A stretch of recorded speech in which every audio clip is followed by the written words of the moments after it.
warahmatullahi wabarakatuh.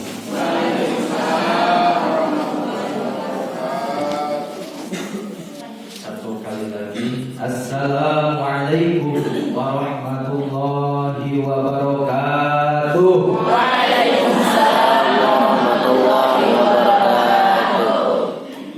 Bismillah, alhamdulillah, wassalatu wassalamu ala rasulillah Sayyidina Muhammad ibn Abdillah wa ala alihi wa sahbihi wa man tabi'ahu ila yaumil qiyamah. Amma ba'd.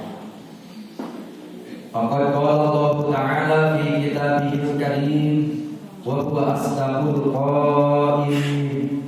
A'udzu billahi minasy syaithanir rajim. Bismillahirrahmanirrahim. Walladzina jahadu fina lanahdiyannahum subulana. Al-ayat.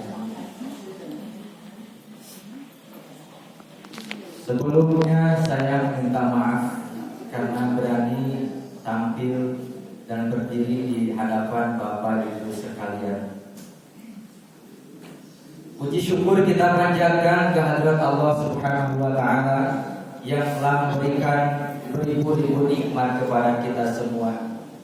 Salawat dan salamnya semoga tercurah limpahkan kepada baginda kita Nabi besar Muhammad sallallahu alaihi wasallam. Yang mudah-mudahan dengan kumpulnya kita sekarang di pagi ini, dari selesai habis sholat subuh tadi, kita baca roti bersama, sholawat bersama. Mudah-mudahan di hari kiamat nanti kita mendapatkan syafaatul uzma dari amin ya rabbal.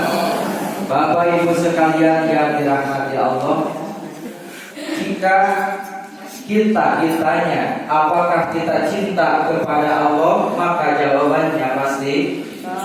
Jika kita ditanya apakah kita cinta kepada Nabi Muhammad SAW, maka jawabannya pasti.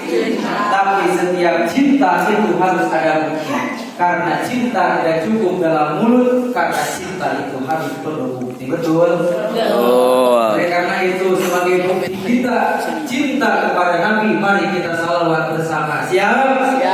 Siap? Allahumma sholli wa sallim wa barik alaihi. Sallallahu Ahmad ya Habibi, Habibi salam Habibi salam alaika Habibi Ahmad ya Habibi Habibi Habibi salam Habibi. salam alaika Habibi.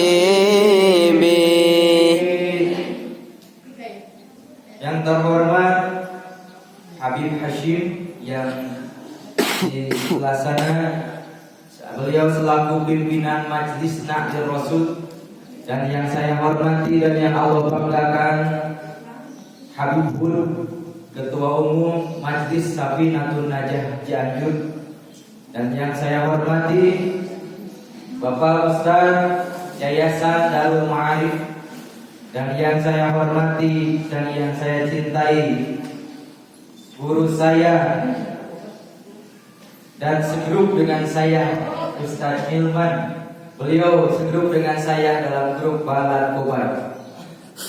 Balan Kobar itu singkatan berjamaah, jangan lalai, dan apa? Gaul oke, tapi berjamaah jangan lalai. Alhamdulillah beliau yang mengundang saya ke sini memberitahukan 3 hari yang lalu, tapi untuk memberikan tausiah kali ini beliau tidak memberikan kisi-kisi sama sekali. Makanya ini kalau dikatakan supir tembak, ini bagaikan supir tembak Bapak Ibu saya. Dan yang saya hormati para masyayikhil kiram, asatidz wal asatidah yang tidak saya sebutkan satu persatu, mudah-mudahan tidak mengurangi rasa hormat saya. Dan tak lupa pula kepada jamaah, bapak-bapak, ibu-ibu, aki-aki, nini-nini, bujangan, pahlawan, janda, duda, sadayana. Ini dikatakan jamaah yang penuh berkah. Kenapa? Karena satu, kita berada di dalam masjid.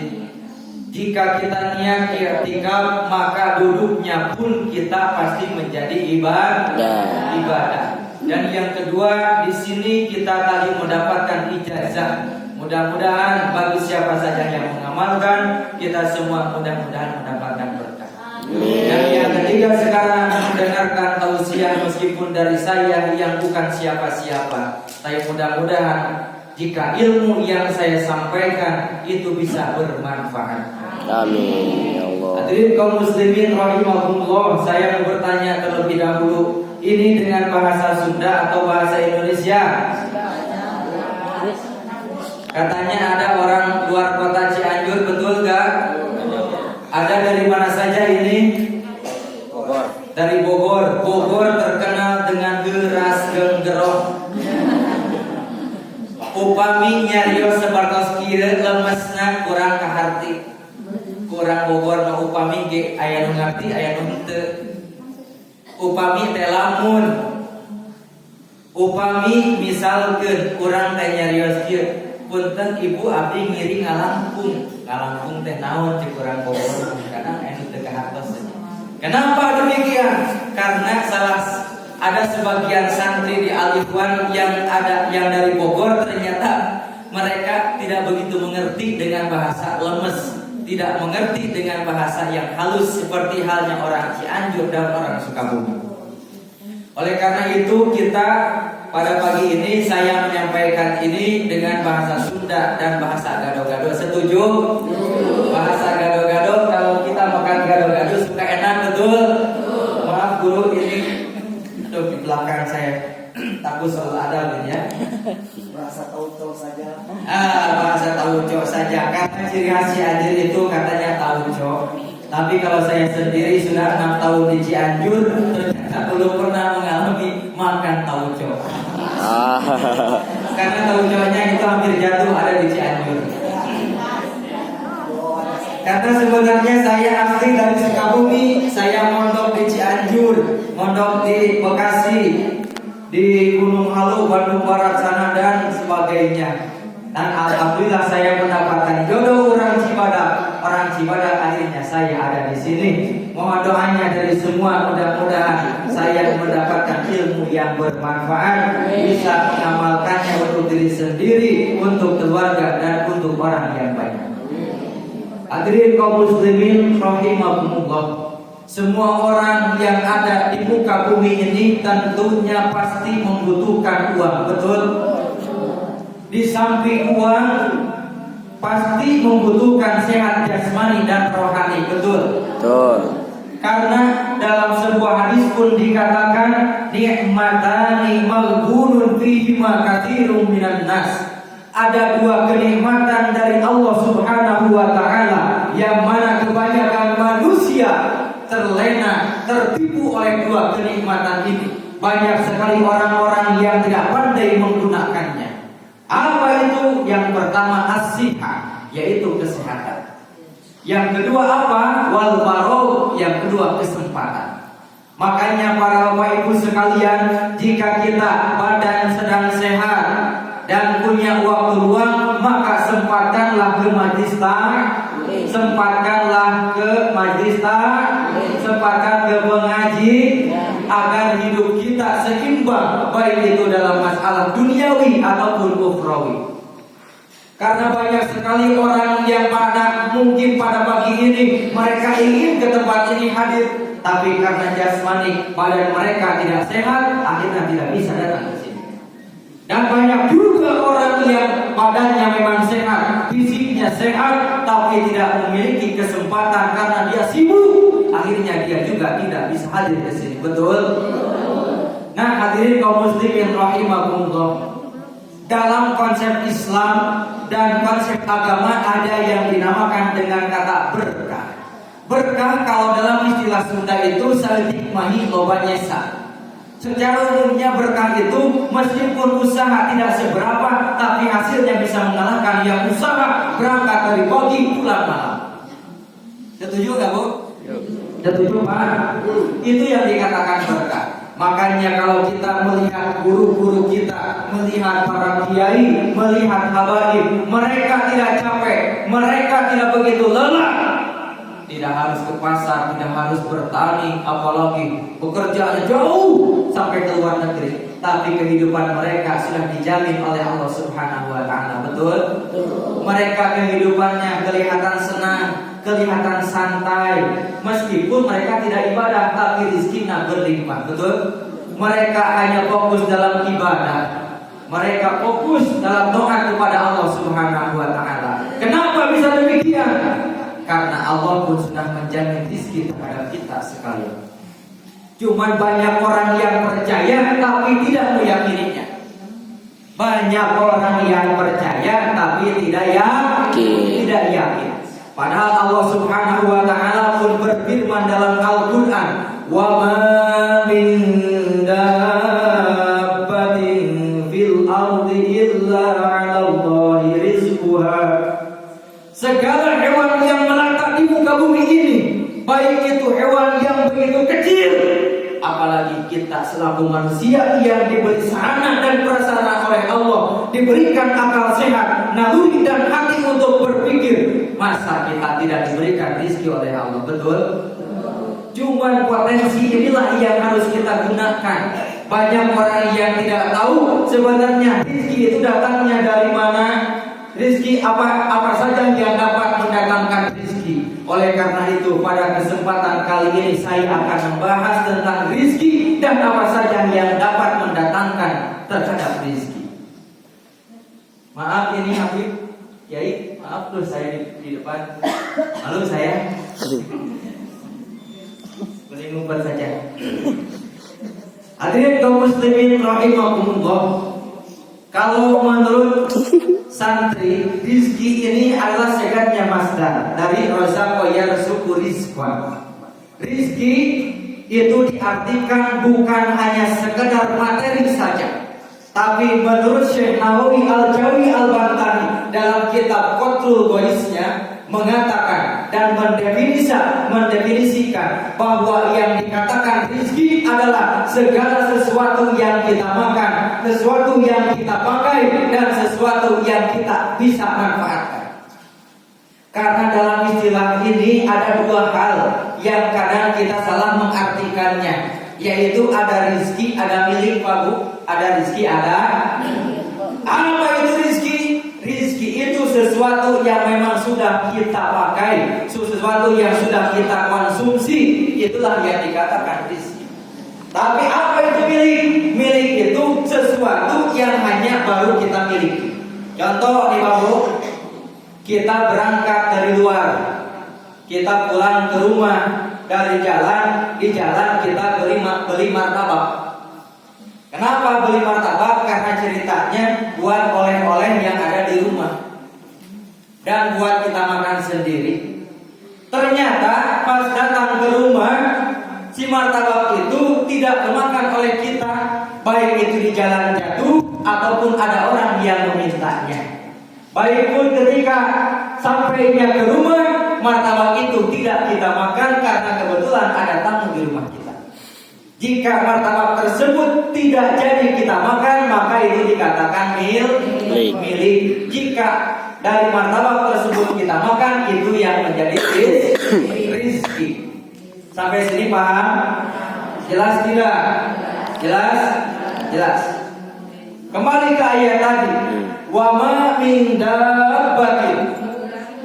Menurut etimologi santri, bahwa min ini adalah min zaidah.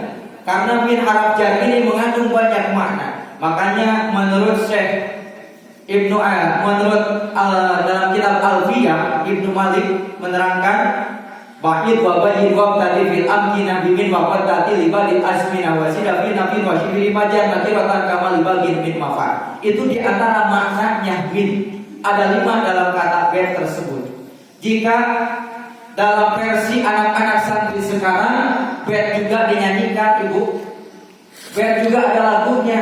Karena di zaman sekarang serba dilakukan, serba dinyanyikan, bahkan salawat sekalipun banyak baharnya, banyak lagamnya, banyak intonasinya. Oleh santri sekarang begini, ba'id wa bayin wa tadi fil amkina bimin wa qattati libatil azmina wa zidafi nafin wa shibhi fajan nakiratan kamali bagin min mafar. Itulah daftar pesona. Nah, kembali ke ayat tadi, min dabatin. Setelah min ada kata dabatun yang artinya hewan yang melata. Hewan yang melata ini mencakup hewan yang memang berjalannya dengan tubuhnya seperti ular, hewan yang berjalan dengan 2 kaki ataupun hewan yang berjalannya dengan 4 kaki. Hewan yang berjalan dengan 4 kaki seperti kerbau, kambing dan sebagainya. Kalau 2 kaki seperti kita manusia. Kenapa manusia dikatakan hewan? Karena dalam diri kita terdapat banyak kesamaan dengan hewan. Betul kan? Di antaranya apa? Kalau kita melihat ayam, ketika induknya mendapatkan makanan, maka suka ingat terhadap anaknya. Dia memanggil anak-anaknya, cik, cik, cik, cik, cik, cik. Itu tandanya sayang kepada anaknya. Kita pun suka sayang, suka belas kasih kepada anak, betul? Kita melihat serigala, kita melihat singa, begitu puas. Maka dalam diri manusia pun kadang suka ada galak, suka ada ganas, beringas. Kadang anak sendiri pun kita tidak sadari bahwa anak tersebut kita marah-marahi dan lain sebagainya. Nah, ini kata dapat menunjukkan kata isim nakiro yang berarti sifatnya universal. Manusia pun termasuk ke dalamnya, karena manusia menurut ilmu mantik al-hayawanun natiq. Manusia itu hewan yang berpikir, hewan yang bicara, dan hewan yang bisa berpikir. Kenapa? Karena Allah Subhanahu wa Ta'ala menciptakan makhluk di muka bumi ini terbagi 3 kategori, terbagi 3 tipe. Apa? Yang pertama, makhluk Allah itu ada yang diberikan akal dan diberikan nafsu. Yang kedua, ada yang diberikan nafsu tapi tidak diberikan akal. Yang ketiga, ada yang diberikan akal tapi tidak diberi nafsu. Kita mulai dari yang ketiga. Makhluk Allah yang pertama ada yang diberikan nafsu tapi tidak diberi akal. Siapa itu? Yaitu hewan. Apakah kita melihat kuda merasa malu ketika tidak menutupi aurat? Apakah kita pernah melihat kalau kerbau tidak memakai celana mereka malu? Tidak. Itulah karena hewan tidak diberikan akal, tapi hewan diberikan nafsu. Oleh karena itu, hewan berzina dimanapun dilihat oleh orang lain pun tidak merasa malu. Yang kedua, makhluk Allah itu ada yang diberikan akal tapi tidak diberi nafsu. Siapa itu? Malaikat. Malaikat Allah itu menurut satu riwayat diberikan akal oleh Allah tapi tidak diberi nafsu. Makanya para hadirin sekalian, jika malaikat diperintahkan oleh Allah untuk ruku, maka terus ruku. Jika diperintahkan oleh Allah sujud, maka sampai hari kiamat pun terus bersujud. Tidak merasa capek, tidak merasa lelah, tidak protes kepada Allah karena tidak memiliki hawa nafsu. Makanya oleh karena itu malaikat tidak menikah, malaikat itu tidak punya istri, tidak punya suami, dan tidak punya anak, tidak makan, tidak minum, dan tidak tidur. Tapi kelebihan malaikat itu bisa, kalau istilah bahasa Sunda itu bisa mancala putra, mancala putri. Bisa berubah wujud, bisa jadi perempuan, bisa jadi laki-laki. Kalau manusia itu Nah, makanya Allah Subhanahu wa Ta'ala menciptakan makhluk yang ketiga ini, yaitu komplit, diberi akal dan diberi nafsu. Yaitu siapa? Manusia. Manusia ini terdiri dari 2 kata, yaitu ma-nya itu mungkin ma isim mausul, ma mausuliyah. Nusia itu adalah fi'il madi. Fi'il madi mabni majhul dari lafaz nasiya yang sah nisyanan. Apa artinya nisyan? Nisyan itu lupa. Jadi manusia itu suka lupa. Betul gak? Ketika nanti misalkan jam 10, aduh lapar nih belum makan. Kata temannya, belum makan kan tadi kamu sudah sarapan bubur. Oh iya, saya lupa belum makan. Apalagi orang Sunda, kalau belum makan nasi pasti dikatakannya belum makan, betul? Meskipun sudah makan bubur 1 mangkuk, sudah habis gorengan 5, dikatakan belum makan. Karena manusia suka lupa. Apalagi ibu-ibu, pelupa ibu-ibu itu. Kenapa? Kalau habis lahiran suka berkata, aduh kapok ngelahirkan teh nyeri. Melahirkan itu sakit, betul kan? Aduh tidak mau lagi saya punya anak, tidak mau lagi saya hamil karena capek melahirkannya setengah mati. Ternyata hamil lagi. Kenapa ibu itu? Lupa. Lupa enak nih. Nah, hadirin kaum muslimin rahimahullah, manusia ini ada 2 potensi yang harus kita tekankan nih. Yang harus menjadi dominan adalah akal. Karena akal memiliki fungsi untuk mengetahui mana yang baik, mana yang buruk, mana yang hak, mana yang batil.